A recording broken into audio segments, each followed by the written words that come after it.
So WikiLeaks is a hoax just like everything else, and all of those problems having to do with crime were the biggest hoax of all. It was a witch hunt, a total witch hunt.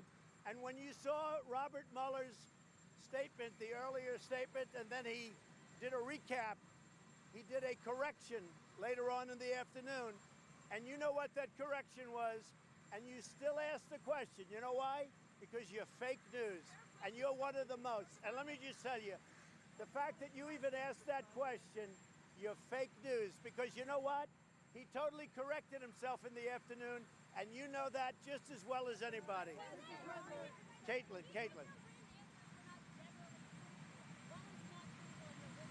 I don't know whose answers weren't. I guess his answers weren't, because if you look, the whole report, you take a look at what they did.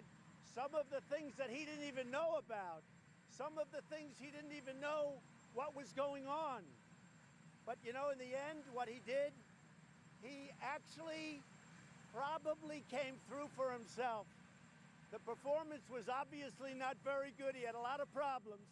But what he showed more than anything else is that this whole thing has been 3 years of embarrassment and waste of time for our country. And you know what?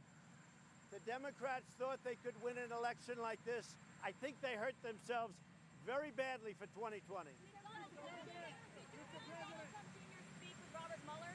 Did I what? Did your son, Donald Trump Jr., speak with Robert Mueller? I don't know. I really don't know. I never had. Don't know. Yeah, go ahead. Are you concerned about I mean, frankly, whether or not he did, it wouldn't matter to me, because he did nothing wrong. He did nothing wrong. It's important. It was always a very unimportant meeting. It was only important to the fake news. Go ahead. No, he didn't say that. Again, you're fake news, and you're right at the top of the list also. Let me just tell you, go back to it's not what he said. Read his correction. Read his correction. If you read his correction, you'll find out.